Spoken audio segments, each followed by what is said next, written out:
Hello everyone, welcome to my channel. I hope you all are doing good. कैसे हैं आप लोग? आशा करता हूँ ठीक होंगे और अपनी सेहत का बहुत अच्छे से ध्यान रख रहे होंगे। We have already done lecture 1 of short series ACE, where we have done all the questions, all the most probable questions of electrochemistry. I hope आप लोगों को वो लेक्चर समझ में आ गया होगा, अच्छे से आप लोगों ने देख लिया होगा। जिसने वो लेक्चर नहीं देखा है, please watch that lecture first, उसके बाद ही इस लेक्चर को अटेंड करें। ऑल्दो दोनों का कोई रिलेशन नहीं है, स्टिल मैं चाहूँगा कि आप लेसन 1 नंबर 1 से ही शुरू करें। वरना आप जो चैप्टर में डिफ़िकल्टी हो वो देख सकते हैं। ये हमारा सेकंड लेक्चर है जिसमें हम लोग केमिकल काइनेटिक्स के क्वेश्चन सॉल्व करेंगे, मोस्ट प्रोबेबल क्वेश्चंस जो कि बहुत ही प्रोबेबल हैं एग्ज़ाम में आने के लिए। आपको एज़ इट इज़ इस लेक्चर में से क्वेश्चंस देखने को मिल जाएँगे अपने एग्ज़ाम में। इस तरह के क्वेश्चंस हमने चूज़ करे हैं और जैसा कि आप लोगों की रिक्वेस्ट आ रही थी, उसको मद्देनज़र रखते हुए taking that into consideration, I have also included assertion reason based questions in this particular lecture and on the top of it, I have also included case study based questions in this particular lecture also. Story based जो case study based questions आते हैं वो भी हम लोगों ने इसी lecture में इंक्लूड कर दिए हैं, जैसा कि हम लोगों ने अपने पहले वाले लेक्चर में इलेक्ट्रोकेमिस्ट्री के में केस स्टडी का क्वेश्चन इंक्लूड किया था वैसे ही। आई होप आपको इससे हेल्प मिलेगी।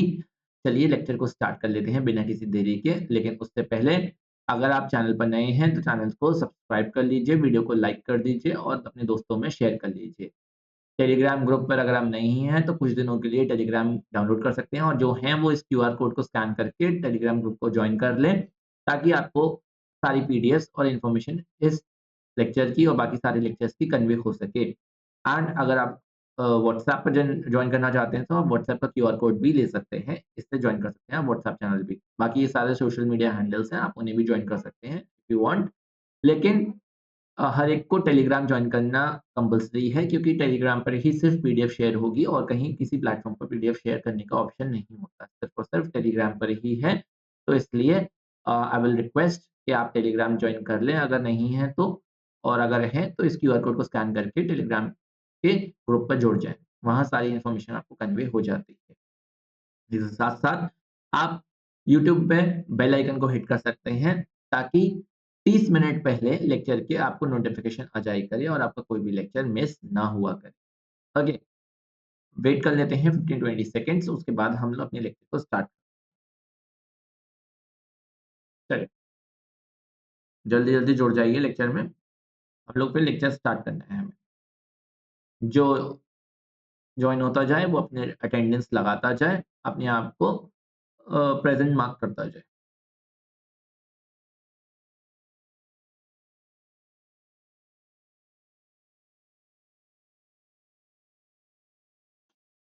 आई होप सभी लोग जो जुड़ गए होंगे, इतना हमारे पास टाइम नहीं है वेस्ट करने के लिए।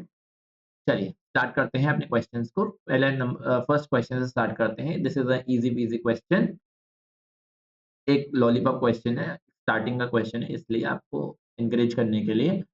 पहला क्वेश्चन कह रहा है the unit of rate constant depends upon the molecularity of the reaction, activation energy of the reaction, order of the reaction और the temperature of the reaction. Simple सी बात है, it doesn't depend on the temperature of the reaction, it doesn't depend upon the activation energy of the reaction. These two quantities have nothing to do with the unit of rate constant. We have two options left, one is molecularity and one is order. अब मैंने आपको important questions में बताया था कि molecularity और order का difference आप लोग पढ़ लेना। हम लोगों ने उसके बारे में पहले बात करी हुई है। अब बात करते हैं unit of rate constant depend upon the molecularity और द ऑर्डर। तो रिएक्शन यूनिमॉलिक्यूलर हो, बायोमॉलिक्यूलर हो, it has nothing to do with the rate constant. Order can be equal to molecularity और can't be equal to molecularity. It is not necessary कि order molecularity के equal ही होगा। So the basis of this rate constant is the order of the reaction, which we call it as x plus y. So it depends on the value of x plus y, where x and y are the paths to which the concentration of the reactant is raised, or I can say x plus y plus z and so on. जितने भी reactants हैं उनकी जो paths हैं उस पर depend करता है. Suppose reaction is the first order or reaction is second order reaction. Suppose करो तो rate is equal to k, that is rate constant, and e to the power x and concentration of B to the power Y. So the order of the reaction is X plus Y. This is the order of the reaction, and it can be equal to molecularity, it can't be equal to molecularity, it doesn't matter. Okay, it is not necessary that it will be equal. उसके बाद आती है बात, अगर आपको determine करना है, वैसे तो मेरे को एक्सप्लेन करने की इसमें जरूरत नहीं है, आपको पता ही होगा, वरना आप इसे यूनिट सब्स्टिट्यूट करके भी पढ़ सकते हो। जैसे आर की यूनिट आप मोल पर लीटर पर सेकेंड ले लेना, ए की यूनिट मोल पर लीटर हो जाएगी, इसकी भी यूनिट मोल पर लीटर हो जाएगी, इसे यहाँ डिवाइड में लाना, यूनिट ऑफ के रेट कांस्टेंट की यूनिट आ जाएगी, और हमारे को एक जनरल फॉर्मूला पता ही है, that is mole per liter to the power 1 minus n second inverse, where n is the order of the reaction. And this formula but has certain limitations. For certain reactions, this formula, for certain orders, this formula doesn't work. So there's some limitation of this shortcut. You have to keep that in mind. Okay. तो moving on to the next question, एक बच्चे ने कही थी कि answer पर focus करा करूं, तो मैं आंसर पर फोकस करके बता देता हूं। यूनिट रेट कांस्टेंट की ऑर्डर पर डिपेंड करती है। ऑर्डर मॉलिक्यूलरिटी के बराबर भी हो सकता है, मॉलिक्यूलरिटी के बराबर नहीं भी हो सकता है। तो मेन चीज जो है वो इसमें ऑर्डर है। मॉलिक्यूलरिटी के बराबर अगर हो नहीं है, मतलब मॉलिक्यूलरिटी के बराबर हो भी सकता है, नहीं भी हो सकता है, इसलिए मॉलिक्यूलरिटी आंसर नहीं हो, इसका आंसर होगा ऑर्डर। और इस ऑर्डर को डिटरमाइन करते हैं हम x प्लस वाई, यानी जितनी भी पावर है उसके एडिशन से। अगर इसमें तीसरी क्वांटिटी होती सी, उसकी पावर z होती, तो हम इसमें z भी प्लस करते। और इसका रेट कांस्टेंट का एक जनरल फॉर्मूला होता है निकालने का, mole litre to the power 1 minus L second. ठीक है, आगे बढ़ते हैं, ये आपके आंसर पर भी फोकस। ये है हमारा सेकंड क्वेश्चन। सेकंड क्वेश्चन कह रहा है, प्लीज इसे ढंग से पढ़ना, this question is going to come in the exam. ये आना ही आना है। इससे हम, ये एक रेशियो मेथड है जिससे हम लोग रेट, हमारा ऑर्डर डिटरमाइन करते हैं अपनी रिएक्शन के लिए। कंपाउंड्स ए एंड बी है, a plus 2b gives 2c, ये दे रखा है हमारे को, and concentration of either a or b was changed to keeping the concentration of one of the reactant constant, and rates were measured as function of initial concentration. These were the results. We have initial concentration of a in mole per liter, of b in mole per liter, and initial concentration of c in mole per liter as well. तीनों की हमारे को initial concentration दे रखी है, और मेरे को किसके बारे में बताना है, मेरे को इसके में बताना है, किसके बारे में, रेट के बारे में। मेरे को ये बताना है रेट किस पर डिपेंड करती है, बताइए।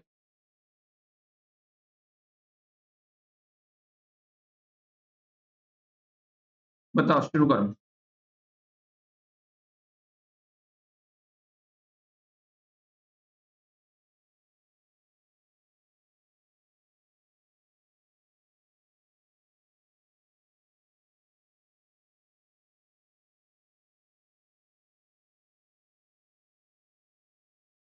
बताओ बताओ बताओ, बताओ, शुरू करो।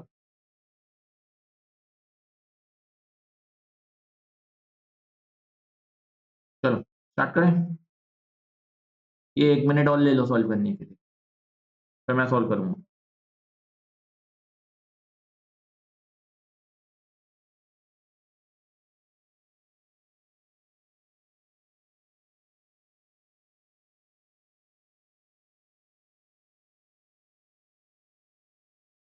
ये बेसिकली ना, ये इसमें दे रखा है, ये बेसिकली रेट है, ये बेसिकली रेट है, रेट, ये ध्यान में रखना। बेसिकली रेट है, ये इस तरीके से दे रखी है, ये बेसिकली रेट है, ये कोई सी है ही नहीं। ये इनिशियल कंसंट्रेशन ऑफ सी का मतलब है रेट ऑफ फॉर्मेशन ऑफ, इस बात का ध्यान रखना है ना, ये रेट है। चलो, आई होप सॉल्व हो गया होगा, आगे बढ़ते हैं। देखो, मुझे पता है rate is equal to K A to the power X and B to the power Y. इस तरीके के क्वेश्चंस में हम लोग क्या करते हैं, हम लोग दो को पकड़ते हैं, डिवाइड करते हैं आपस में, और उनसे एक्स और वाई की अलग अलग वैल्यूज को सब्स्टिट्यूट करते हैं। कोई से भी दो पकड़ लेते हैं, जैसे मैंने ये दोनों को ले लिया, इन दोनों को ले लिया, फर्स्ट और सेकंड को अगर मैंने ले लिया, तो इससे हम क्या करेंगे? देखो 0.1 ये हमारी रेट हो गई, 0.1 इज़ इक्वल टू के, ए की वैल्यू क्या दे रखी है? ए की 0.3, मेरे पास लिखा हुआ है ना, मैं वहाँ से ही लिख लेता हूँ। ए की वैल्यू दे रखी है 0.3 और बी की वैल्यू भी दे रखी है 0.3, 0.3 to the power x, 0.3 to the power y। ये हो गई इक्वेशन नंबर 1। फिर मैं ले लेता हूँ बी को, बी में 0.4 है, 0.4 इज़ इक्वल टू के और ए की कॉन्सेंट्रेशन देखो एक्सपेरिमेंट नंबर 2 में 0.3 है, 0.3 टू द पावर x और बी की दे रखी है 0.6, इसकी पावर हो जाएगी y। This is equation number 2। देखो, यहाँ देखो, ये रहा, ये ए की हो गई और ये बी की हो गई। देखो ये बी की हो गई 0.3 ये और 0.6 ये, और इसका रेट हो गई 0.4, ये वाला लिया है मैंने, ठीक है, ये लिया है मैंने। अब सी की एक बार सी की भी लिख लेते हैं। देखो सी में ए की है 0.6, बी की है 0.3 और रेट है 0.2। लिखो इसे भी, इसमें है 0.2, 0.2 इज इक्वल टू के, क्योंकि रेट तो एक ही के तो एक ही रहेगा ना, कांस्टेंट है वो तो। 0.6 to the power x, 0.3 to the power y, दिए हो गए इक्वेशन नंबर 3। अब ऐसे इक्वेशंस को डिवाइड करते हैं जिसमें एक कॉन्सेंट्रेशन सेम हो और वो आपस में क्रिस क्रॉस मतलब आपस में क्रॉस आउट हो जाए, ऐसे हम चूज करते हैं और एग्जाम में ऐसी ही वैल्यूज दी होंगी, एग्जाम में वैल्यूज भी ऐसी दी होंगी। तो देखो अगर मैं 1 एंड 2 को लेता हूं तो एक y की वैल्यू डिटरमाइन करने के लिए 1 और 2 में 0.3 ये क्रॉस आउट हो जाएगा, तो मैं डिवाइड कर लेता हूं, मैं यहां लिख देता हूं डिवाइडिंग 1 बाय 2। तो अगर इन दोनों को डिवाइड करेंगे तो क्या हो जाएगा answer, 1/4 is equal to 0.3 to the power x, 0.3 to the power x cut जाएगा, आंसर आ जाएगा 0.3 अपॉन 0.6। क्या होगा answer? 1/2 to the power y। ये डायरेक्ट कर लिया है मैंने। I think you are grown enough, इतना तो समझ ही जाते हो, इतनी दिमाग से आती है। That means 1/2 whole square is equal to 1/2 to the power y. That means on comparing the uh, coefficients, we can say that y is equal to 2. On comparing these expressions, we can say that y is equal to 2. We have obtained the value of y. Now, the now we have to obtain the value of x. For determining the value of x, let us take equation where we can take the equation where yes, we can take these two.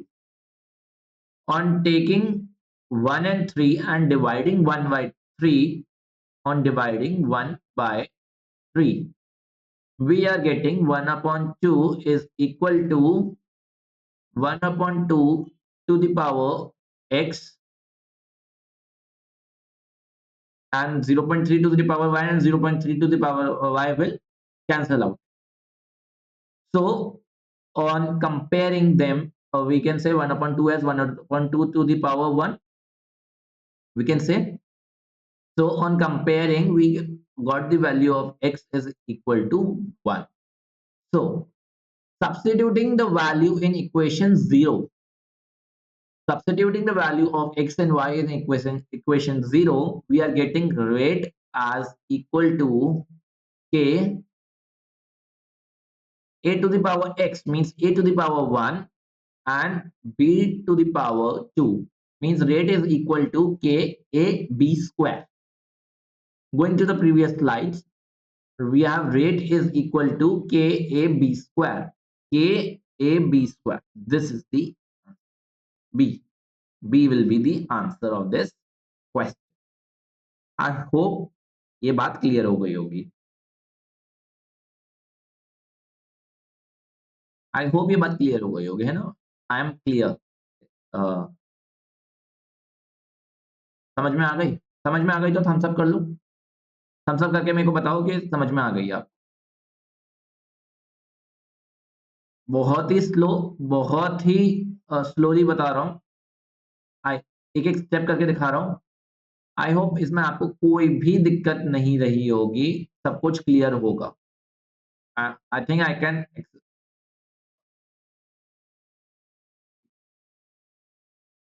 I think मैं इतना expect कर सकता हूँ तुम लोगों से। हाँ, चलो आगे बढ़ें, आगे बढ़ें? चलो आगे बढ़ते हैं। देखो, consider the reaction A is converted into B and the reaction is reversible in nature. This is important. The reaction is reversible in nature. The concentration of both the reactants and the product varies exponentially with time. Okay. Which of the following figures correctly describes the change in concentration of reactants and products with time? We are asking the correct graph. So we know that whenever the reaction starts, the concentration of the reactants starts decreasing and the product starts forming after some time. मतलब पहले reactant 100% होगा और product 0 होगा, उसके बाद reactant धीरे धीरे decrease होता जाएगा and the concentration of product will start to increase from 0 to 100। और क्योंकि 100% तो नहीं बनता है, रिएक्शन की यील्ड कभी भी 100% नहीं आती है, तो not 100 exactly, but to a certain amount. अब 98% 99% तो बन ही जाता है, ठीक है? तो let us study these graphs. The first graph देखो, फर्स्ट ग्राफ में क्या हो रहा है, concentration react this is for reactant, reactant की तो डिक्रीज हो रही है with time, but the product is not increasing. This is not in this the graph will not be like this is not the way in which the reaction will increase, the concentration of product will increase. It will be a parabolic type of curve. ये देखो B देखो, B को hold पर लगते हैं, सी देखो, सी में ये डिक्रीज कर रही है, the reactant is decreasing, this is correct, but the product is increasing linearly. It won't increase linearly, it will increase exponentially. Okay, so this is also not the graph.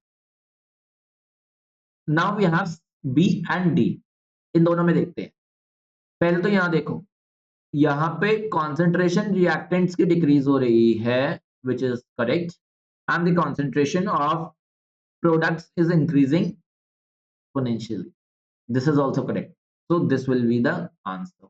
यहाँ देखो, यहाँ कॉन्सेंट्रेशन रिएक्टेंट की decrease हो रही है, लेकिन ये product की और रिएक्टेंट का जो देखो, ये जो है कोई भी वो नहीं है, सेम नहीं है, क्योंकि रिवर्सिबल रिएक्शन है और कांस्टेंट रिएक्टेंट उतना ही, जितना रिएक्टेंट डिक्रीज करेगा उतना ही प्रोडक्ट फॉर्म करेगा। ये रिएक्शन इक्विलिब्रियम पर आके रुक जाएगी, तो जितना डिक्रीज ये करेगा उतना ही इंक्रीज ये करेगा, तो ये इतना ज्यादा प्रोडक्ट नहीं बन सकता। 10 ग्राम रिएक्टेंट लेके आप 50 ग्राम प्रोडक्ट थोड़ी बना सकते हो। The product will be less than the reactant only. 10 gram reactant से आपको अगर 10 ग्राम प्रोडक्ट भी मिल जाए ना, तो ये तो इम्पॉसिबल है। प्रोडक्ट 9.9 ग्राम तक मिल सकता है, रिएक्शन की यील्ड 100% नहीं आती है, लेकिन आइडियल केस भी लेके चले तो 10 का 10 ही तो मिलेगा, 10 का 100 थोड़ी मिल जाएगा। तो this can also be not the case, because here the concentration of product is more than the reactant. How is it possible? ये तो हो ही नहीं सकता। So the answer will be this one. फिर से बता हाईलाइट कर देता हूँ आंसर को। कॉन्सेंट्रेशन रिएक्टेंट की डिक्रीज करेगी, प्रोडक्ट की इंक्रीज करेगी, दोनों लिनियरली फैशन में नहीं होंगे, एक्सपोनेंशियल फैशन में होंगे, और रिएक्टेंट उतना, जितना रिएक्टेंट घटेगा उतना ही प्रोडक्ट बनेगा, इसलिए हमारा आंसर बी हो। ठीक है, आई होप ये बात क्लियर हो गई, थम्स अप दिखा देना अगर समझ में आ गया हो। नेक्स्ट क्वेश्चन की तरफ मूव करते हैं, असर्शन रीजनिंग का क्वेश्चन है। इसमें 4 ऑप्शंस होते हैं, ये ऐसा ही एग्जाम में असर्शन रीजन आएगा, इन अच्छे से पढ़ लो इसे। पहला है दोनों ही करेक्ट है और रीजन करेक्ट है। सेकंड होता है दोनों करेक्ट है पर रीजन करेक्ट नहीं है। थर्ड है रीजन असर्शन करेक्ट है पर रीजन करेक्ट नहीं है। फोर्थ है असर्शन ही गलत है और रीजन करेक्ट है। असर्शन दे रखा है rate of the reaction doubles when concentration of reactant is doubled, it is the first order reaction.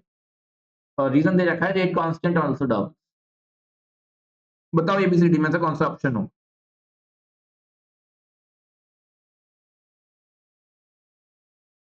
जल्दी बताओ, एबीसीडी में से कौन सा ऑप्शन होगा?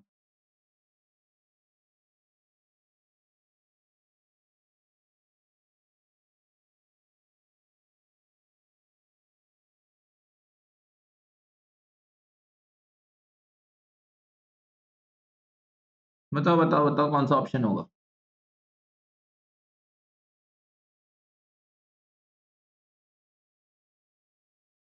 फर्स्ट ऑर्डर रिएक्शन है।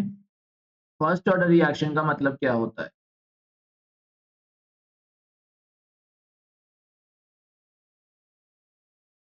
Rate is equal to K ए, ये होता है एक्सप्रेशन फर्स्ट ऑर्डर रिएक्शन के लिए।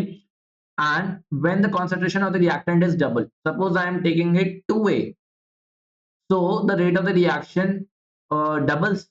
बिल्कुल सही बात है, अगर ये 2 लेंगे तो रेट आर डैश क्या हो जाएगी? 2 times of K and A की concentration, and what is this? This is R, so r dash will be equal to 2 times of r। बिल्कुल सही बात है, डबल हो जाएगी। बिल्कुल सही बात है, जो असर्शन है वो सही बात है। तो रीजन दे रहा है rate constant also double. Rate constant कैसे डबल हो सकता है? रेट कांस्टेंट तो इनिशियल इस कंसंट्रेशन पर डिपेंड ही नहीं करता। Rate constant is independent of the concentration. Rate constant इस पर डिपेंड नहीं करता है, तो ये रीजन गलत है। रेट कांस्टेंट जो है रिएक्टेंट की कंसंट्रेशन पर डिपेंड ही नहीं करता है।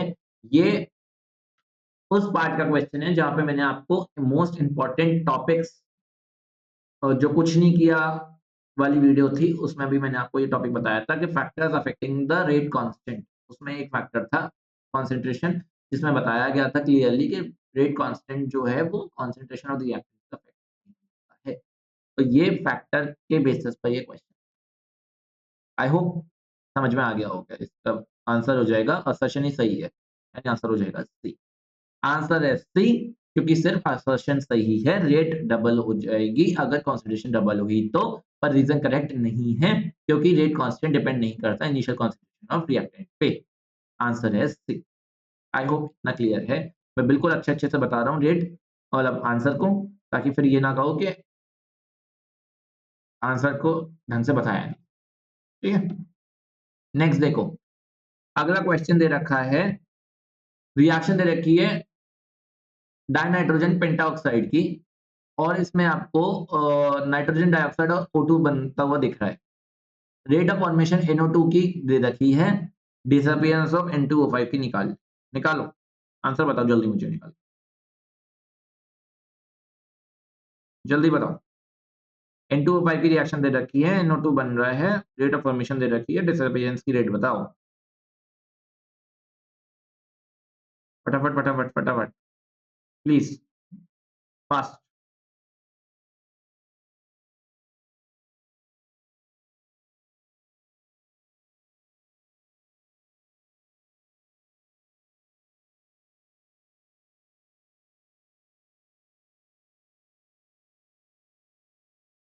एक्सप्रेशन क्या होगा पहले तो ये देखते हैं, एक्सप्रेशन क्या होता है? एक्सप्रेशन होता है -1/2 D N2O5 upon dt is equal to 1/4 DNO2, d मतलब डिफरेंशियल है ना, upon dt is equal to d of O2 upon dt, differential, differentiation वाला है ना, ये होता है। और रेट ऑफ फॉर्मेशन NO2 की दे रखी है, यानी ये दे रखा है मुझे, ये पार्ट दे रखा है। मुझे डिसअपीयरेंस ऑफ N2O5 निकालना है। मुझे क्या निकालनी है? Minus D N2O5 upon dt, ये वैल्यू निकालनी है मुझे, यही वैल्यू तो निकालनी है।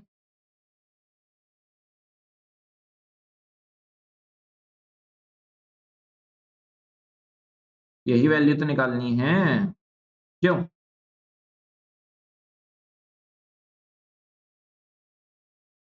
कैसे निकालेंगे? बस वैल्यूज पुट कर दो। कैसे करेंगे पुट वैल्यूज? ये दे रखा है हमारे को, तो 1/4 इंटू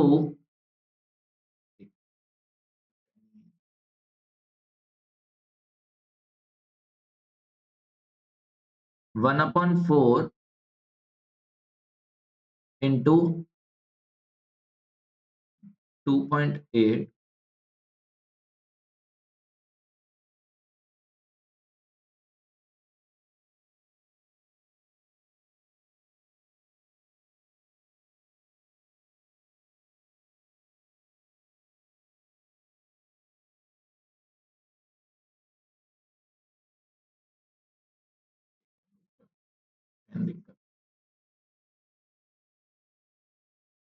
ठीक है,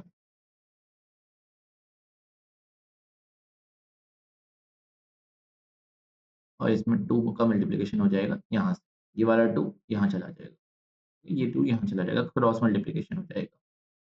किसके बराबर हो जाएगा फिर ये हो जाएगा, आंसर आ जाएगा 1.4 इंटू 10 की पावर -3, यूनिट का दे रखी है मोल पर सेकंड।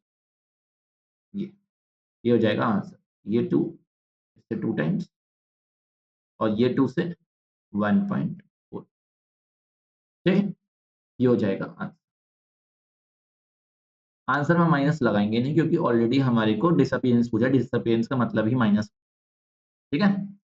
और यूनिट पर ध्यान रखना, यूनिट हो जाएगी हमारी मोल पर, मतलब ये मोलारिटी का साइन है तो मतलब मोल पर लीटर पर, ये हमारी यूनिट हो जाएगी। ओके, नेक्स्ट देखो, नेक्स्ट क्वेश्चन दे रखा है रिएक्टेंट से प्रोडक्ट बना रहे हैं और इस रिएक्शन के लिए क्या दे रखा है, कॉन्सेंट्रेशन रिएक्टेंट की 0.03 से 0.02 मोलर हो गई 25 मिनट में। Average rate of the reaction बताना है, एवरेज रेट बतानी है, ये बताओ एवरेज क्या होगा। देखो रेट जो है रिएक्टेंट की चेंज हो रही है ना, रिएक्टेंट खर्च हो रहा है तो मतलब एवरेज बताना है, तो मतलब ये हो जाएगा minus del R upon D T, मतलब सॉरी डेल टी, ये हो जाएगा। इसकी वैल्यू क्या हो जाएगी, माइनस डेल आर कितना है, R final minus R initial, R final कितना है, ये 0.02, आर इनिशियल कितना है 0.03 अपॉन डेल टी कितना है T2 माइनस T1, यानी टी फाइनल कितना है 25 मिनट, टी इनिशियल जब स्टार्टिंग ही नहीं हुई थी तो 0 ही रहा होगा, इसके बराबर हो जाएगा माइनस 0.02 में से 0.03 गया तो कितना बचेगा 0.01 अपन 25, इसके बराबर हो जाएगा ये 0.01 अपॉन 25। अगर बैकग्राउंड में डिस्टरबेंस हो तो माफ करना, पीछे बच्चे खेल रहे हैं, ठीक है। ये हो जाएगा अराउंड 4 इंटू 10 की पावर -4, यूनिट कितनी हो जाएगी मोल पर लीटर, और मिनट्स में आंसर निकाला है तो पर मिनट, पर मिनट, मिनट्स में तो निकल गया। अगर सेकंड से मैं बोला है तो हम क्या करेंगे, इसे 60 से डिवाइड कर देंगे, तो 4/60 इंटू 10 की पावर -4 मोल पर लीटर। मेरे पीछे दिख रहा है क्या, हाँ दिख रहा है ना, हाँ रुकना, एक मिनट रुक, हाँ दिख गया ना, मोल पर लीटर पर सेकंड, सॉल्व कर लेना, ये आपका आंसर आ जाए, ठीक है। ये आपकी average rate of the reaction. एक क्वेश्चन आता है इंस्टेंटेनियस रेट और एक होता है एवरेज रेट, ठीक है, तो उसमें डेल यूज करते हैं, ये वाला डेल। 3 तरह के डेल होते हैं, एक ये वाला डेल भी होता है, एक ये डी से भी रिप्रेजेंट करते हैं चेंज को, एक डेल ये वाला भी रिप्रेजेंट करता है, तो 3 तरह के डेल यूज करते हैं हम लोग, डिपेंड करता है कि सिचुएशन, कहीं भी कोई भी मत यूज कर देना, ठीक है। नेक्स्ट क्वेश्चन देखो, तो हमें average rate of the reaction निकालनी थी, दोनों यूनिट में निकालनी थी, तो दोनों यूनिट में निकल गई, एवरेज रेट निकाल दी हम लोगों ने, change in concentration upon change in time, concentration में चेंज निकाल दिया, टाइम में चेंज निकाल दिया, यूनिट आंसर, सॉल्व कर लेना आंसर। नेक्स्ट क्वेश्चन देखो, decomposition of ammonia on platinum surface is a zero order reaction. पहली बात तो उसने बता दिया कि जीरो ऑर्डर रिएक्शन है, जीरो ऑर्डर का मतलब है कि हमारे को उसने यूनिट दे दी के की, तो अगर के की यूनिट यहाँ नहीं लिखी होती, अगर जीरो ऑर्डर नहीं लिखा होता तो भी हम पहचान जाते के की यूनिट देख के कि ये zero order reaction.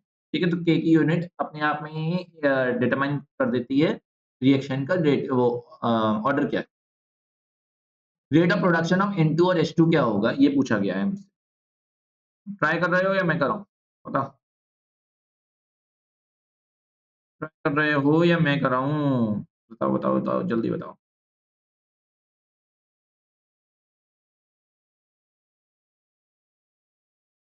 Easy question है, जल्दी बताओ।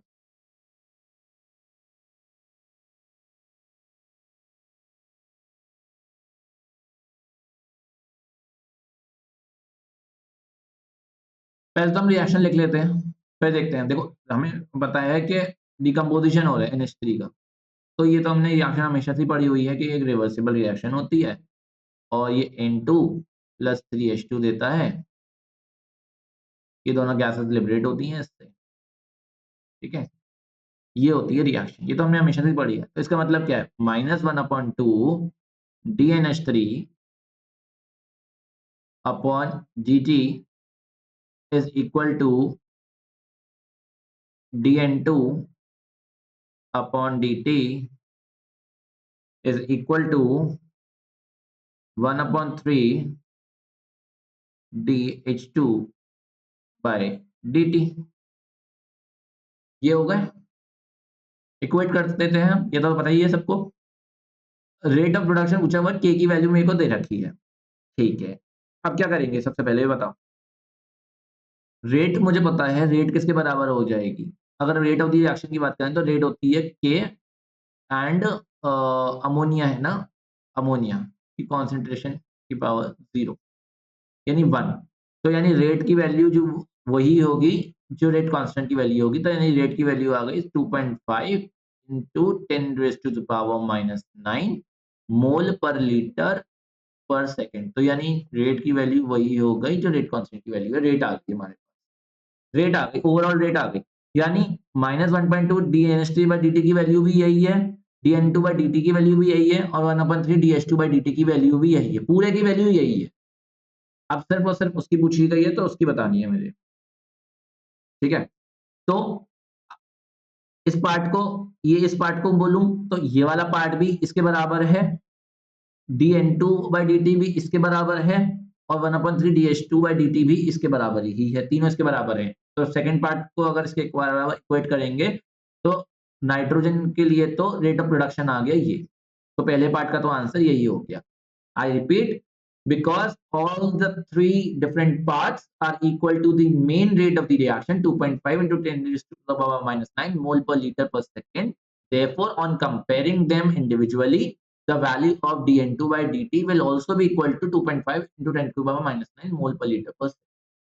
तो पहला पार्ट जो N2 की है रेट वो यही आ गई। ठीक है, for the second part equating 1/3 d H2 by dt with 2.5 into 10 raised to the power -9.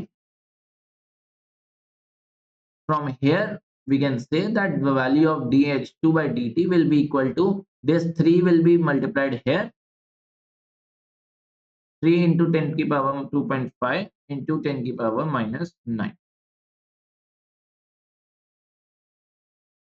ठीक है, तो ये बराबर हो जाएगा 3 का मल्टीप्लिकेशन करेंगे 2.5 में तो 7.5 हो जाता है, तो ये हो जाएगी 7.5 into 10 की पावर -9 मोल पर लीटर पर सेकेंड। एग्जामिनर ने अगर हमारे से NH3 की पूछी होती तो NH3 के लिए हम 2 को मल्टीप्लाई कर देते, तो यानी 2.5 into 2 यानी 5 into 10 की पावर -9 मोल पर लीटर पर सेकंड इसकी rate of disappearance of NH3। ठीक है, आई होप इतनी बात क्लियर हो गई होगी आप लोगों को। ये पहले पार्ट का आंसर, ये दूसरे पार्ट। आई होप ये सब क्लियर हो गया होगा। Should I move to the next question? I hope I am clear. Let us move to the next part. If you are done with this, should I move? Thumbs up दिखा दो अगर तैयार हो तो। चलो आगे बढ़ते हैं। A reaction is of first order with respect to A and of second order with respect to B. Write differential rate equation. एक के रिस्पेक्ट में फर्स्ट ऑर्डर की है, एक के रिस्पेक्ट में सेकंड ऑर्डर की है। मेरे को रेट इक्वेशन लिखनी है। रेट क्या होगा जब बी की कंसंट्रेशन ट्रिपल हो जाएगी, और रेट इफेक्ट कैसे होगी जब ए और बी की कंसंट्रेशन डबल हो जाएगी। इसके बारे में मुझे कमेंट करना है, ठीक है। रिएक्शन फर्स्ट ऑर्डर में, तो रिएक्शन को आर से रिप्रेजेंट कर देता हूँ। First order with respect to A, तो ए हो गया रेट कांस्टेंट, और फर्स्ट ऑर्डर की है विद रिस्पेक्ट टू ए, यानी ए की पावर हो गई 1, और बी के रिस्पेक्ट में स्क्वायर, ये हो गया डिफरेंशियल रेट इक्वेशन। अगर डिफरेंशियल पूछी है तो हमें डिफरेंशियल में लिखनी है, तो मैं लिखूंगा इसे माइनस, नहीं माइनस नहीं,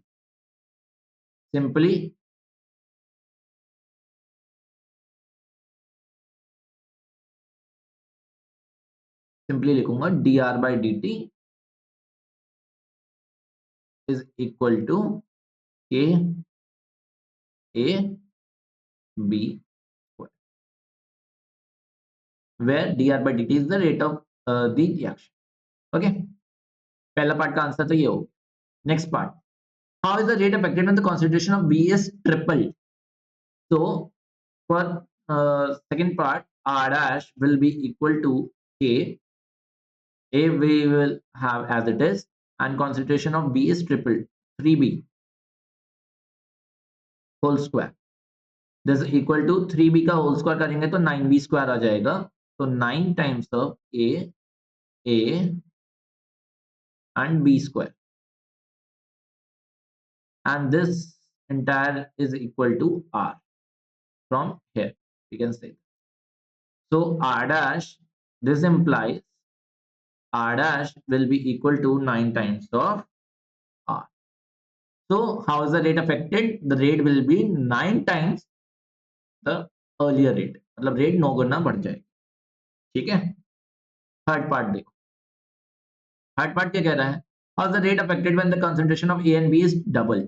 r double dash is equal to k 2a 2b square is equal to k into 2a into 4b square. This is equal to 8 times of k a b square, and ये पूरा जो है this is equal to r. So r double dash, this implies r double dash is equal to 8 times of r. यहाँ 9 times हो गया और यहाँ 8 times हो गया। This is the answer to this question.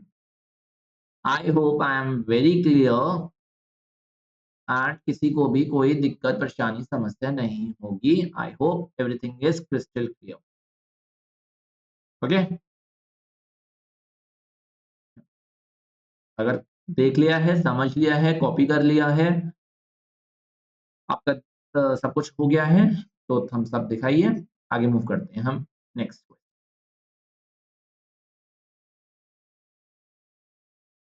Okay, let's move forward.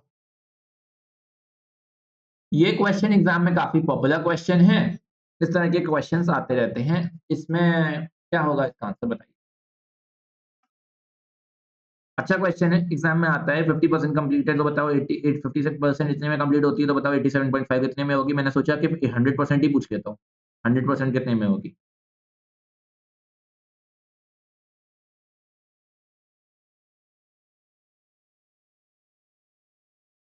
अगर first order reaction नहीं दिया होता उसने, तो भी मैं सेकंड की यूनिट समझ के समझ जाता कि फर्स्ट ऑर्डर की है। तो एग्जाम में ये मत कहना कि एग्जामिनर ने दिया नहीं है, आपको रेट से भी आइडिया लगाना है कि यूनिट क्या होगी।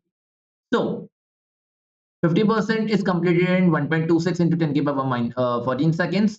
100% कितनी कंप्लीट होगी? 50% इतने में कंप्लीट हुई है तो 100% कितने में होगी? इसके दुगने टाइम में होगी। कितने में हो जाएगी? 2 into 1.26 into 10 की पावर 14 सेकंड, इतने में हो जाएगी, है ना? सही है, समझ में आ गई? हो जाएगी ना?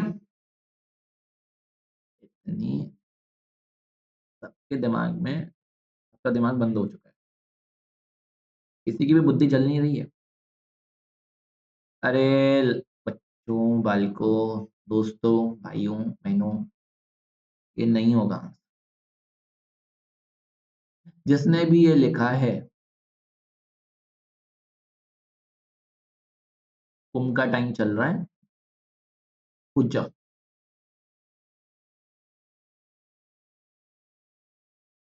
This is not the answer and there is no answer to this question because I have told you already that the first order reaction is independent of the initial concentration of the reactant and the first order reaction never completes. The expression for first order, the half-life of first order reaction is ln2 by k. There is no concentration present in this expression. This means that first order reaction is not dependent on the concentration of the reactant. First order reaction never completes. तो अगर हमें completion का time नहीं पता तो हम लोग क्या बोल देते हैं, हम लोग बोल देते हैं इंफिनिटी पर जाके खत्म होगी। क्या बोल देते हैं? जब किसी चीज का अंत ही नहीं है तो हम क्या कहते हैं, it will become, how much time it will take, so the reaction will be completed at infinity. Infinity पर जाके खत्म होगी रिएक्शन। इसे सॉल्व करने की ही जरूरत नहीं थी, एक ट्रिक क्वेश्चन था।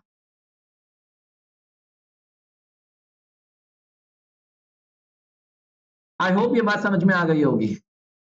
ये जानबूझ के लिया था ऐसा क्वेश्चन, एग्जाम में भी आ सकता है ऐसा question, please keep that in mind. आप वहां लगे हुए हो सॉल्व करने में, आंसर नहीं आ रहा है, लेकिन the reaction will be completed only at infinity.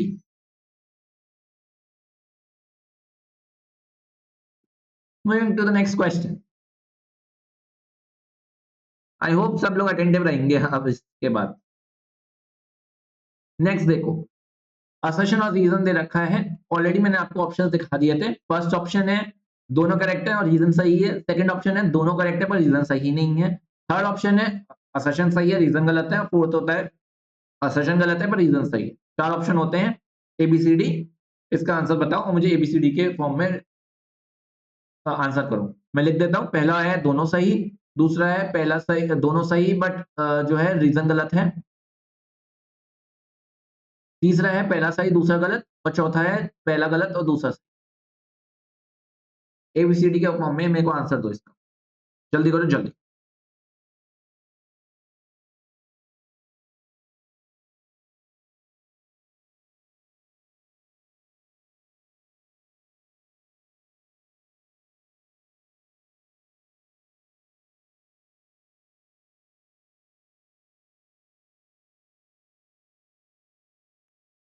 हाँ जी, order of the reaction can be zero fractional, बिल्कुल ठीक बात है, हो सकता है, बिल्कुल क्यों नहीं हो सकता, order of the reaction can be zero, can be in fractional, but can the molecularity be zero? बताओ, can the molecularity of the reaction be zero? The answer is no. The molecularity of the reaction can never be zero. Because if the molecularity is zero, that means कि reaction में कोई molecule ही नहीं है। अब molecule में reaction में molecule ही नहीं है तो रिएक्शन करेगा कौन? ऑब्वियस सी बात है। There has to be at least one molecule for the reaction to take place. Okay, so assertion is true. The reason given is we cannot determine order from a balanced chemical equation. That is also true. We can't determine order from a balanced chemical equation.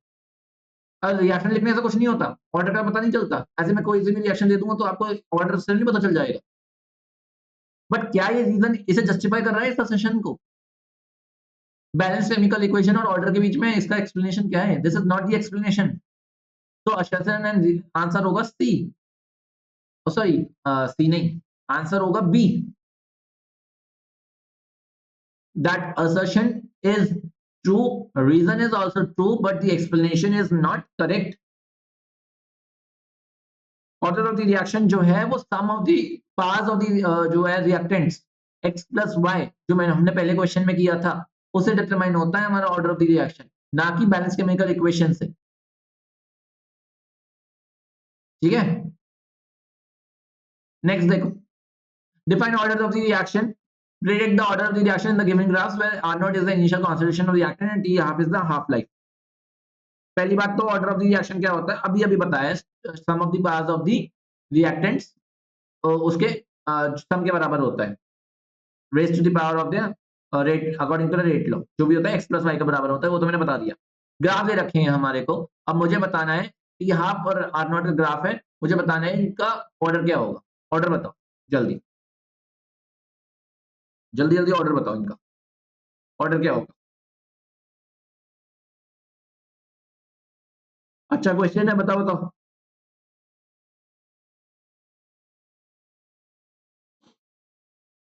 First order की reaction ये कैसा होगा, first order होगा। क्यों होगा first order, क्योंकि देखो T half जो है वो कंसंट्रेशन पर डिपेंड ही नहीं कर रहा, स्ट्रेट लाइन जा रही है parallel to the X axis, इसका मतलब है डिपेंड ही नहीं कर रहा टी हाफ। और हाँ, टी हाफ डिपेंड ही नहीं करता, फर्स्ट ऑर्डर में क्या होता है, एक्सप्रेशन Ln2/k होता है, इसमें रिएक्टेंट कंसंट्रेशन आती ही नहीं है, तो ये डिपेंड ही नहीं करेगा। तो ये किसका ग्राफ है, ये फर्स्ट ऑर्डर के लिए ग्राफ है, T half versus initial rate का।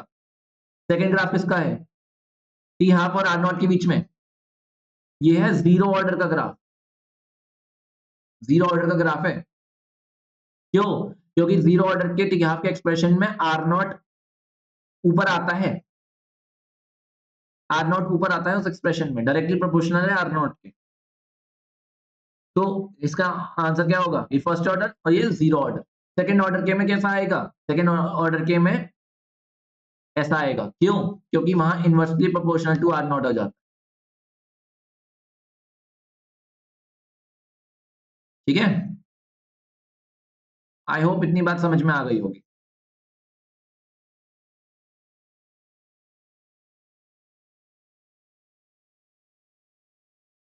एग्जाम के बाद चैनल को अनसब्सक्राइब करके मत चले जाना, समझ में आ रही है, बहुत मेहनत से कंटेंट बना रहा हूँ।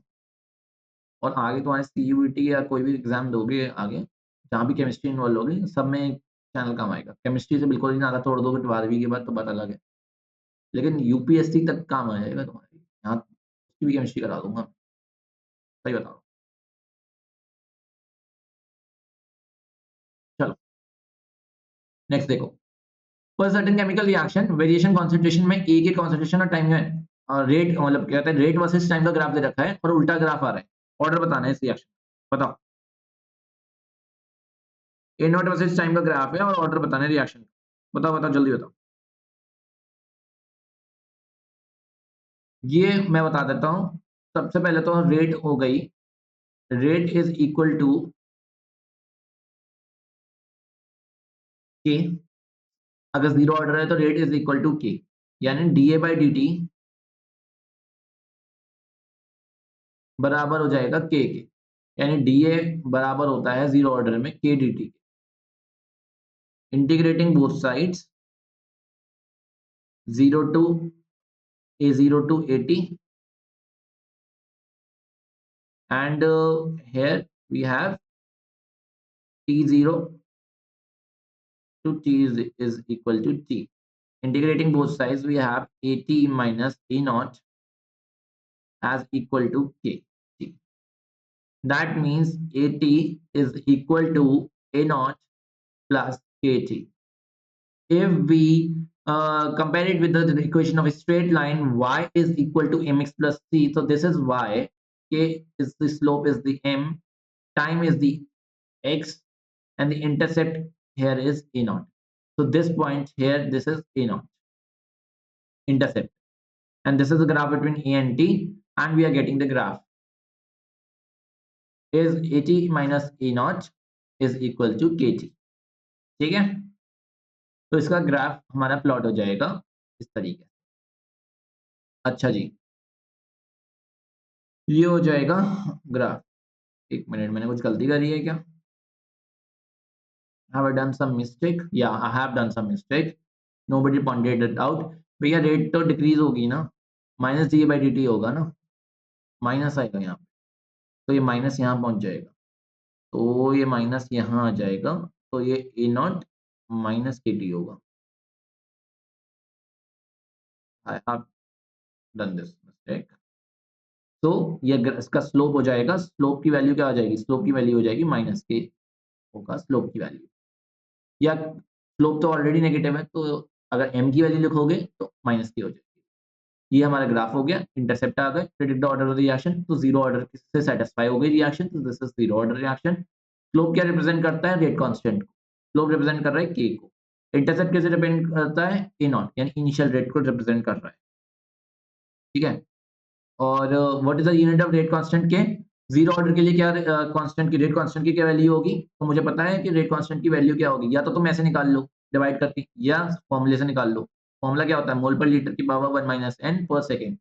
एन की वैल्यू कितनी हो जाएगी फर्स्ट ऑर्डर के लिए, जीरो, जीरो ऑर्डर के लिए सॉरी जीरो, तो इसकी वैल्यू क्या आ जाएगी, मोल पर लीटर की पावर 1 माइनस जीरो पर सेकेंड, ये बराबर हो जाएगा मोल पर लीटर पर सेकेंड। ये वैल्यू हो जाएगी इसकी रेट कांस्टेंट, ठीक है। तो इस तरीके से हम लोगों ने क्वेश्चन को सॉल्व कर लिया है। Moving to on to the next question, order of the reaction निकाल लिया, स्ट्रेट लाइन की इक्वेशन देख ली और इसे हमने कंपेयर कर ली, x y intercept, y intercept और हमने एक्स और वाई के बीच के प्लॉट्स को देख लिया। हम लोगों ने हाफ लाइफ का ग्राफ भी देख लिया पिछले वाले क्वेश्चन में, और हम लोगों ने इन रेट का एक्चुअल ग्राफ भी देख लिया। सारे ग्राफ देख के जाना, specially first order, zero first order second order देखना ही देखना है, और अगर तीनों में इंपॉर्टेंट पूछोगे तो फर्स्ट ऑर्डर का ग्राफ सबसे इंपॉर्टेंट। बाकी तो कमेंट अगर करने हैं तो करो, नहीं करने हैं देख लो अपने टाइम, आने तो है कोई ना कोई ग्राफ। नेक्स्ट देखो, सी प्रोटीन कंटेंट दे रखा है एंशिएंट पीस ऑफ वुड का 3/10 जो है किसके, लिविंग ट्री के, कितना पुराना है, तो वो ये कार्बन डेटिंग के ऊपर क्वेश्चन है ये। और इस ये जो क्वेश्चन होते हैं ना, ये फर्स्ट ऑर्डर पे बेस्ड, ये मैं तुम्हें बता दूं, ये क्वेश्चन जो होते हैं वो फर्स्ट ऑर्डर पे बेस्ड होते हैं। अगर क्वेश्चन में मेंशन नहीं है, किसी भी चीज की ईयर बतानी है, रेडियो एक्टिविटी के बारे में बात कर रहे हैं हम, रेडियो एक्टिविटी से किसी भी इलेक्ट्रॉन प्रोटॉन प्रोटॉन के बारे में बात कर रहे हैं, मतलब कुछ भी बात कर रहे हैं, अगर इन सबसे रिलेटेड है, एज वेज निकालने से, कार्बन डेटिंग करने से, ये सब फर्स्ट ऑर्डर की रिएक्शन होती है, ये बात याद रखना। फर्स्ट ऑर्डर की रिएक्शन के लिए हमें पता है, क्या पता है, क्या पता है, बताओ क्या पता है, what do you know about this reaction. हमें पता है कि dA by dt minus dA by dt is equal to Ka. So this implies minus dA by A will be equal to K dt. Minus को उधर पहुंचा देते हैं तो ln A on and integrating them, integrating both sides, integrating both sides,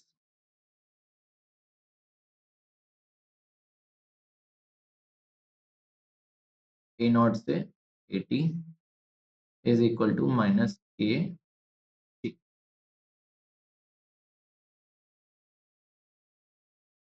विल्हेल्मीज equation लिख रहा हूं मैं इसके अंदर, ठीक है, के बाद एक्सप्लेन करेंगे। That means ln AT minus ln A naught is equal to minus AT, implying ln AT by A naught is equal to minus KT. AT by A naught is equal to e to the power minus K, implying AT is equal to A naught e to the power minus. This is the expression for Wilhelm's equation, है ना, ये derive करके भी दिखा दिया मैं तुम्हारे को फर्स्ट ऑर्डर के।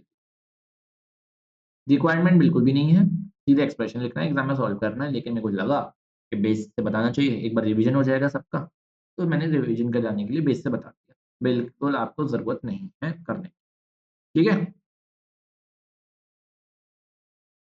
टाइम कैसे निकालते हैं इसके अंदर, टाइम कैसे निकालते हैं इसके अंदर, ln AT minus A naught is equal to minus KT, तो यानी इसमें KT की वैल्यू क्या होती है,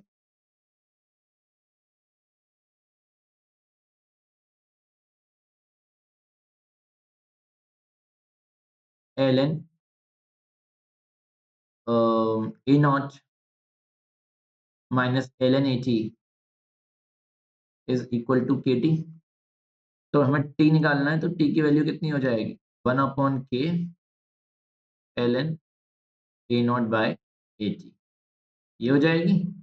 अगर इसे लॉग में करना है तो यहाँ पे हम लोग 2.303 से मल्टीप्लाई कर देते हैं लॉग में कन्वर्ट करने के लिए, यानी मतलब लॉग में मतलब ये ln बेस 2 है, हमें ln बेस 10 में करना है। लॉग मतलब ln बेस 10, लॉग का बेस 10 लेना है, तो ये हो जाएगा a नॉट बाय 80।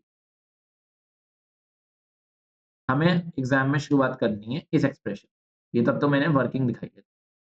हमें शुरुआत करनी है इस एक्सप्रेशन से, दिस इज एक्सप्रेशन नंबर 1, और ये एग्जाम में यहीं से शुरुआत करनी कि मैं तो तुम्हारे पुराने पाठ धोने के लिए बता दिया। k की वैल्यू क्या है?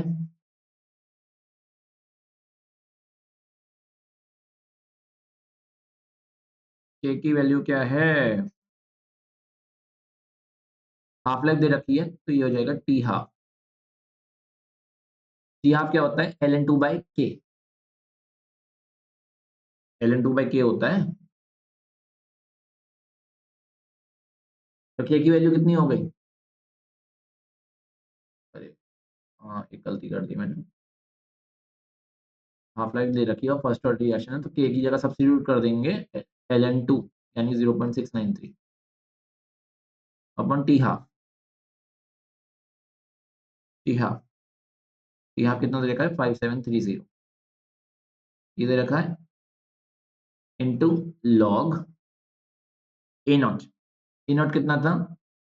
और हमें क्या बोला है? 3/10 the receiver was found to have 3/10 of the living trees।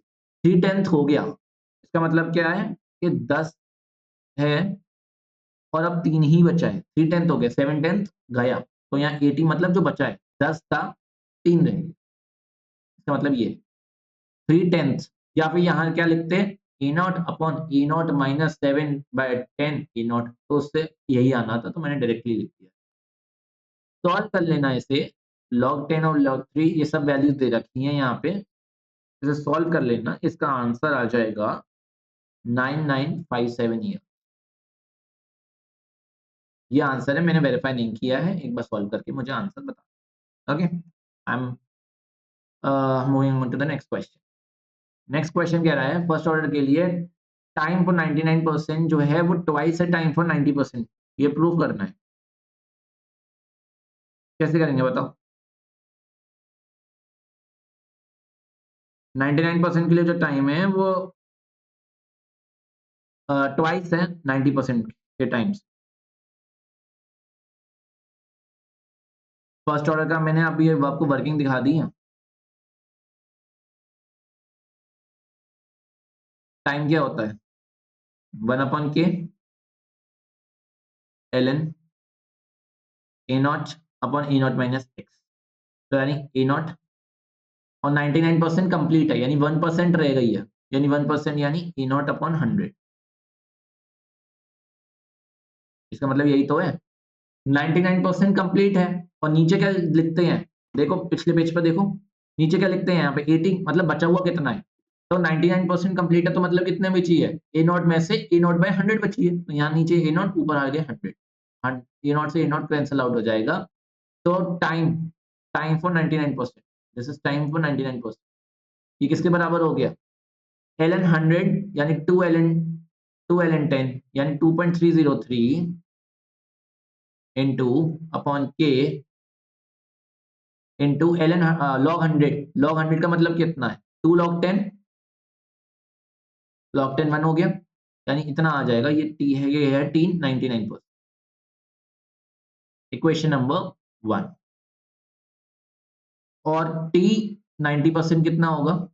T 90% हो जाएगा 2.303 अपॉन के इंटू लॉग 90% कंप्लीट हो गई, यानी ए नॉट में से कितनी बची है? 10% बची है, यानी ए नॉट बाई 10 बची है। ये हो गया इसका मतलब, ए नॉट से ए नॉट कैंसिल हो गया, log 10 की वैल्यू कितनी होती है? 1 होती है, तो ये किसके बराबर हो गया? 2.303 अपॉन के बराबर हो गया। This is T 90%। This is equation number 2. Substituting equation 2 in 1, मैं लिख देता हूं 2 in 1. First put 2 in first equation. ठीक है, क्या होगा, मिलेगा हमारे को T99% will be equal to 2 times of T90. यही होगा, और यही तो हमें प्रूव करना था कि 99% के लिए जो टाइम लगेगा वो ट्वाइस होगा 90% के लिए टाइम से. Hence prove. Hence prove. I hope इतनी बात क्लियर हो गई होगी, है ना. कोई दिक्कत, कोई समस्या, कोई परेशानी नहीं होगी इसमें, मैं ऐसा मान के चल सकता हूं. मूव करते हैं नेक्स्ट क्वेश्चन की तरफ. Let us move to the next question. Arrhenius equation का ग्राफ दे रखा है और मेरे को बताना है इस ग्राफ के बेसिस पे कि कौन सा graph ln k versus 1/t के लिए सही है. ग्राफ पर क्वेश्चंस आएंगे, इग्नोर मत करना एग्जाम. ठीक है, ग्राफ पर क्वेश्चंस आएंगे एग्जाम में, बिल्कुल भी हल्के में मत लेना ग्राफ. मुझे पता है आर्नियस के लिए वैल्यू क्या होती है k की. k is equal to a e raise to the power minus e a by rt. ये वैल्यू होती है. मेरे को वर्किंग दिखाने की जरूरत नहीं है, स्टिल मैं दिखा रहा हूँ. टेकिंग लॉग बोथ साइड्स, तो ln k is equal to ln a, और यहाँ ln लेंगे तो ln to the base e, यानी ln का भी बेस e है, ln में भी एक e बेस है, तो यहाँ भी e दे रखा है, तो ये कितना हो जाएगा, ln e उसका base e minus e a by r. इस तरीके से लिखते हैं फिर. ठीक है, उसके बाद क्या होगा, उसके बाद क्या होगा, कुछ भी नहीं होगा. कंपेयर करेंगे इसे, y is equal to M X plus C. Compare करेंगे तो this is equal to y, this is the intercept c, and ये ग्राफ किसके बीच में प्लॉट है, 1/t के बीच में ग्राफ प्लॉट है, तो x will be equal to 1/t and the value of m will be equal to minus e a by r. On comparing the values respectively individually, we get the value of y to be ln k, the value of intercept to be ln a, the value of x to be 1/t, and the value of slope to be minus e a by r. Means the graph will be in the negative with a negative slope.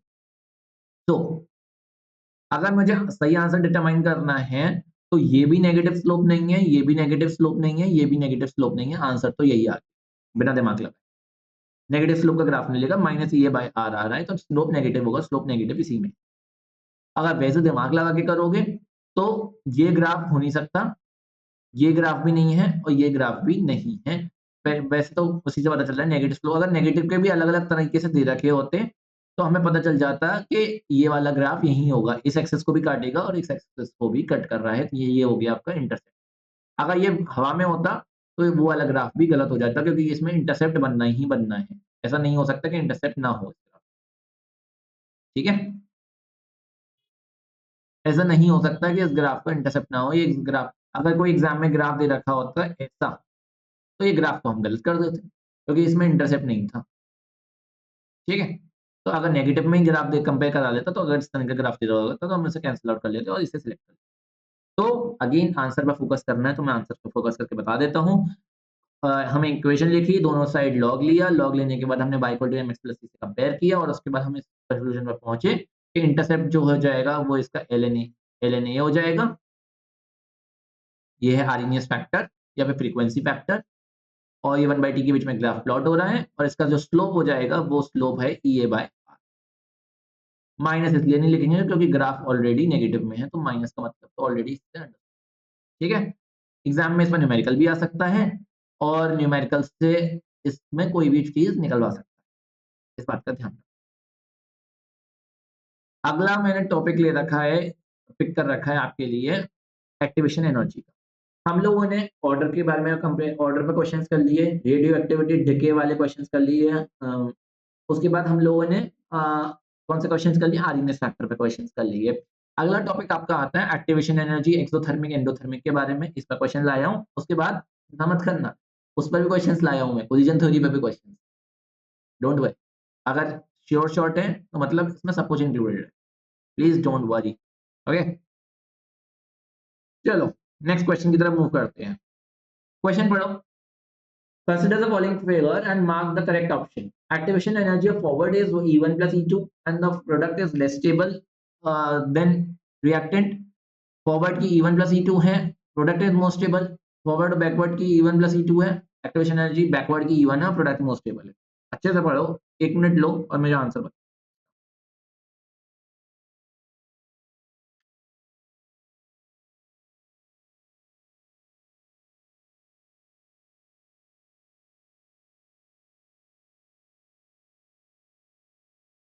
बताओ बताओ बताओ। तब तक मैं जरा पानी P लूंगा। बताओ।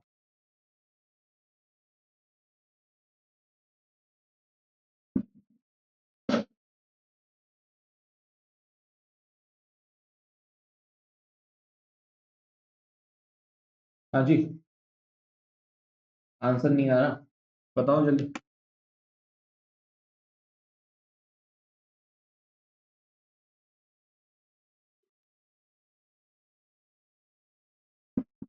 देखो,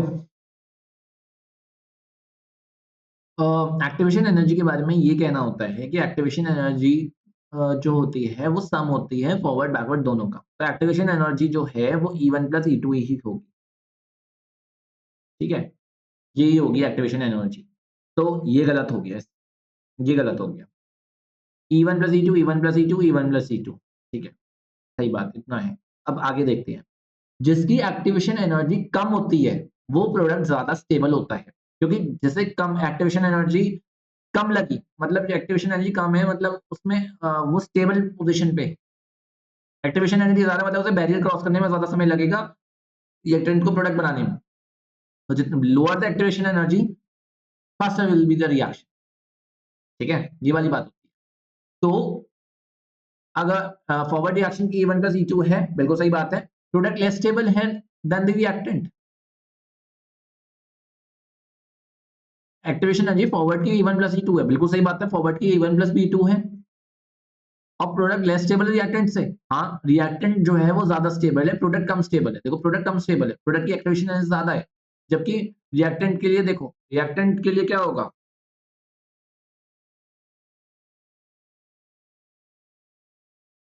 प्रोडक्ट लेस स्टेबल है ना, प्रोडक्ट के लिए देखो, प्रोडक्ट एनर्जी जो है रिएक्टेंट की कम है। यहाँ पे देखो, ये रिएक्टेंट की एनर्जी यहाँ कम होगी, तो इसका मतलब क्या है, इसका मतलब यही है कि कम एनर्जी पर है ये, कम एनर्जी पर रिएक्टेंट है, मतलब रिएक्टेंट ज्यादा स्टेबल है, प्रोडक्ट कम स्टेबल है। बिल्कुल सही जवाब है ये। नेक्स्ट पार्ट हो, फॉरवर्ड की E1 प्लस E2 है, प्रोडक्ट मोस्ट स्टेबल है, ये भी गलत हो गया, ये तो गलत हो गया, प्रोडक्ट ज्यादा स्टेबल है ही नहीं। थर्ड पढ़ो, फॉरवर्ड की भी E1 प्लस E2 है, बैकवर्ड की भी E1 प्लस E2 है। हाँ, ये बात बिल्कुल भी सही है, ये उससे भी परफेक्ट, ये उससे भी परफेक्ट बात है। इसलिए हम इस आंसर को चूज नहीं करेंगे, इस वाले को चूज करेंगे, सी वाले को, कि बैकवर्ड और फॉरवर्ड दोनों की E1 प्लस E2 और रिएक्टेंट ज्यादा स्टेबल है प्रोडक्ट। हाँ, ये बिल्कुल सही बात है। उसने बैकवर्ड के बारे में भी कमेंट किया है, तो हमें अगर एग्जाम में इस तरीके का क्वेश्चन आ जाए ना, तो हम बेस्ट चूज करते हैं एलिमिनेट करने की तरफ। हाँ, ये वाला बिल्कुल सही है, ये वाला गलत नहीं है, लेकिन सी वाला उससे बेटर, फर्क सिर्फ नहीं है। ठीक है, आई होप अच्छा क्वेश्चन लगा होगा ये वाला, है ना, थोड़ा नया सा क्वेश्चन लगा होगा। नेक्स्ट क्वेश्चन देखो, आर्गेनियस फैक्टर पर एक न्यूमेरिकल है, वो करना है, करो। ये मैंने सिर्फ आपको वैल्यू सब्स्टिट्यूट करूंगा, आंसर आपको खुद निकालना है, मैं आपको आंसर बता दूंगा। ठीक है, रेट जो है वो क्वाड्रुपल्स, क्वाड्रुपल मतलब 4 गुनी हो जाती है टेम्परेचर बढ़ाने से। और इसके बारे में मुझे बताना है, तो मुझे पता है कि एल एन के क्या होता है, एल एन के हो जाता है L N A minus E A by R T. K one है, तो ये ई ए एक्टिवेशन एनर्जी निकालनी आर टी वन, ये हो जाएगा इक्वेशन नंबर 1। और L N K two is equal to L N A minus E A by R T two, ये हो जाएगी equation number 2। subtracting equation 2 from 1, subtracting, subtracting sorry 1 from 2, subtract 1 from 2। तो हमारी को ये स्टैंडर्ड इक्वेशन याद होनी चाहिए, ln k2 by k1 is equal to a by r 1 upon t2 minus 1 upon t। ये इक्वेशन याद होनी चाहिए आपको। इसलिए ln k2 कितना है, 4 गुना होगा यानी ln 4 k2 बाय k1 यानी 4 बाय 1 यानी 4 ln 4 इज इक्वल टू ये निकालना है मुझे r, ठीक है, 1 अपॉन t2। दूसरा वाला कितना है टेम्परेचर, 313 है, 1 अपॉन 313 माइनस 1 अपॉन 293, ठीक है। ln 4 की वैल्यू को सब्स्टिट्यूट कर लेना, या ऐसे 2 ln 2 भी लिख सकते हैं, या फिर इसे लॉग में भी ला सकते हैं, ऐसे log 4 भी लिख सकते हैं। ऐसे log 4 लिखोगे तो ये हो जाएगा ये अपॉन 2.303 में नीचे आ जाएगा 2.303 r 1 upon 313 minus 1 upon 290। Solve कर लेना, आंसर निकालना। ये का आंसर मैं बता देता हूँ, ये आ जाएगा 52.854 किलो जूल पर मोल। ये आ जाएगी एक्टिवेशन एनर्जी। इसे प्लीज सॉल्व कर लेना, इससे आपको वैल्यू सब्स्टिट्यूट करना आ जाएगा। क्वेश्चन में बिल्कुल भी कुछ भी दिक्कत का नहीं है, बस आपको इसलिए है कि एक बार वैल्यू सब्स्टिट्यूट करना, यूनिट कन्वर्ट करना, ये सब आ जाए। अच्छा, इसमें आर की वैल्यू कितनी ली है, तो किलो जूल में आंसर है, तो जूल में आंसर के लिए आर को कितना लेंगे, 8.31, ठीक है। ये वाली बात याद।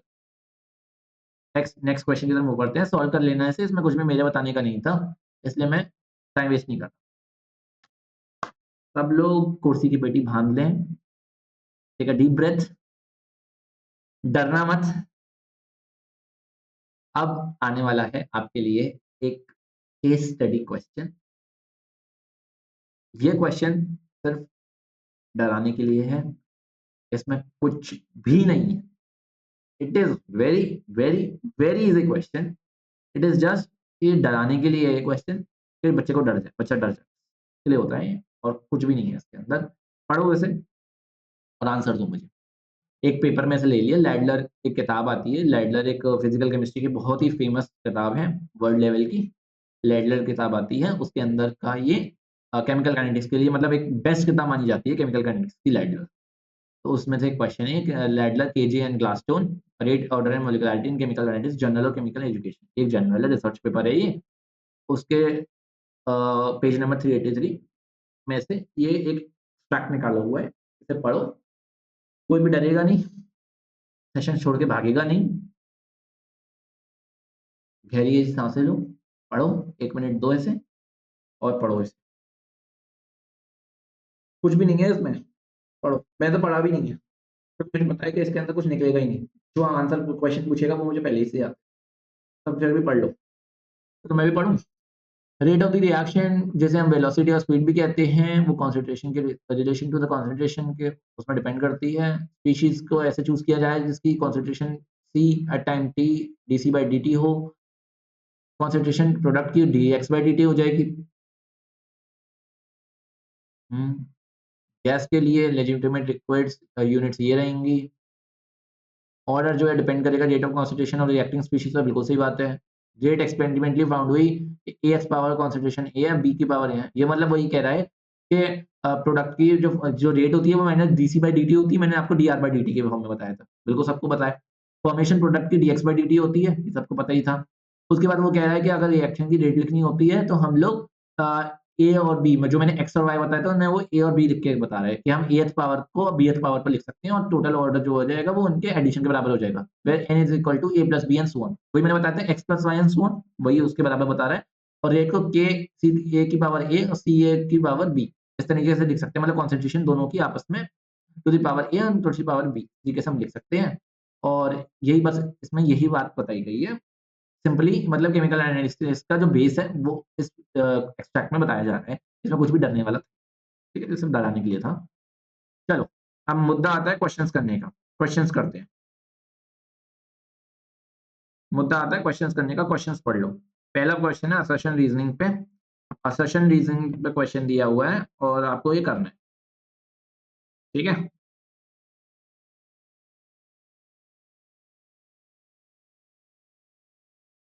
जल्दी बताओ।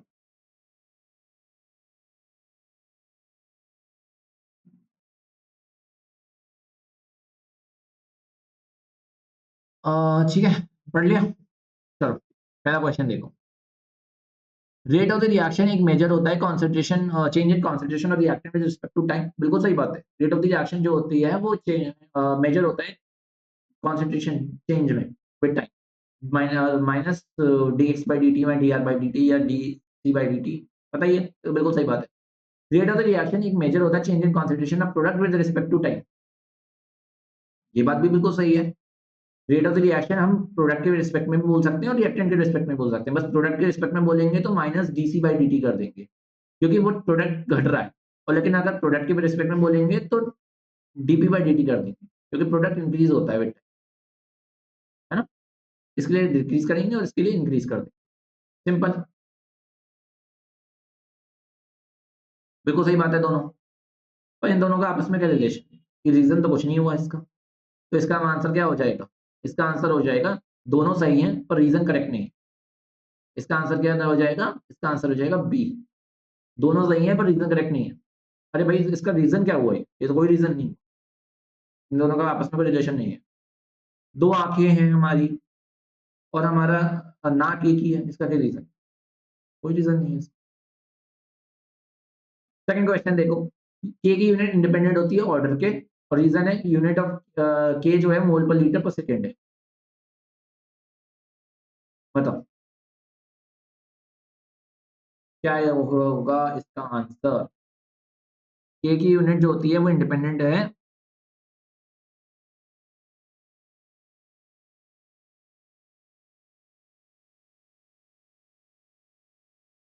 के की यूनिट इंडिपेंडेंट होती है ऑर्डर ऑफ द रिएक्शन के।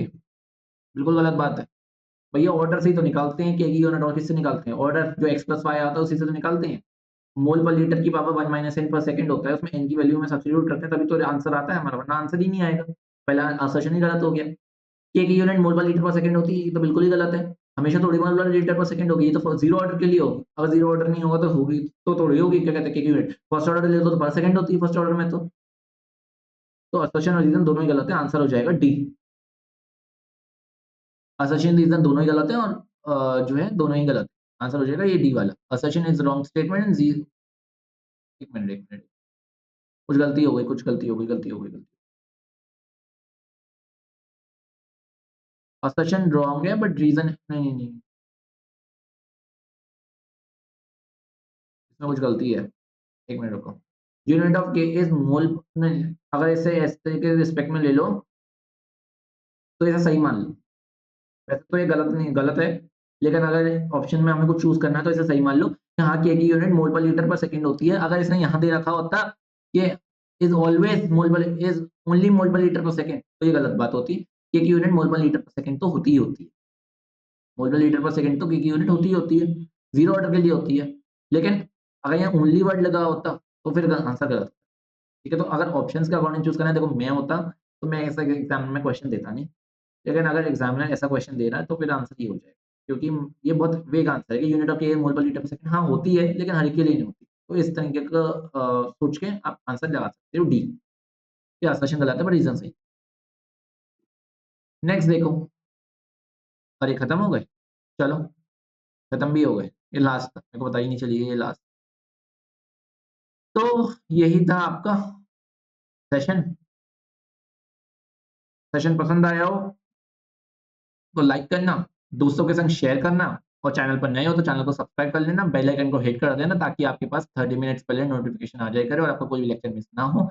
इस लेक्चर की पीडीएफ और बाकी सारे लेक्चर्स की पीडीएफ आपको टेलीग्राम चैनल पर मिलेगी। टेलीग्राम चैनल का ये क्यूआर कोड है एंड इस चैनल को ज्वाइन करके आप क्यूआर कोड को स्कैन करके चैनल पर ज्वाइन कर सकते हैं। वहाँ आप डिस्कशन कर सकते हैं, मुझे कोई डाउट्स भेज सकते हैं, सारी इन्फॉर्मेशन यहीं कन्वे होती है। और इसके बाद साथ-साथ आप व्हाट्सएप चैनल भी जॉइन कर सकते हैं। Here also all the information is conveyed but there is no option to share PDF here, इसलिए व्हाट्सएप चैनल पर पीडीएफ शेयर नहीं होगी। बस सारी इन्फॉर्मेशन यहाँ कन्वे हो जाती है, सारे लिंक्स वगैरह एज़ इट इज़ सब यहाँ। ओके? ये सब बाकी के हाइपरलिंक्स हैं। बाकी के सोशल मीडिया हैंडल्स पे आप इसे भी हमें फॉलो कर सकते हैं। This is a YouTube channel. यहाँ पर आप बेल आइकन को हिट करके जो है 30 मिनट्स पहले नोटिफिकेशन ऑन कर सकते हैं। आपको नोटिफिकेशन आ जाया करेगा। Thank you very much, good bye, take care. आशा करता हूँ आपको लेक्चर पसंद आया होगा। मिलते हैं अगले लेक्चर में जिसमें हम करेंगे सॉल्यूशंस का जो है सॉल्यूशन। इस सॉल्यूशंस के बाद हम लोग ऑर्गेनिक पर आएँगे, इनऑर्गेनिक बाद में करेंगे लास्ट, ठीक है? आई होप आपको इन लेक्चर से काफ़ी मदद मिल रही होगी, काफ़ी ज़्यादा मेहनत का काम है इन लेक्चर्स को बनाना। तो आप मैं आशा करता हूँ आप लोग इन लेक्चर्स का फ़ायदा। Thank you very much, good bye and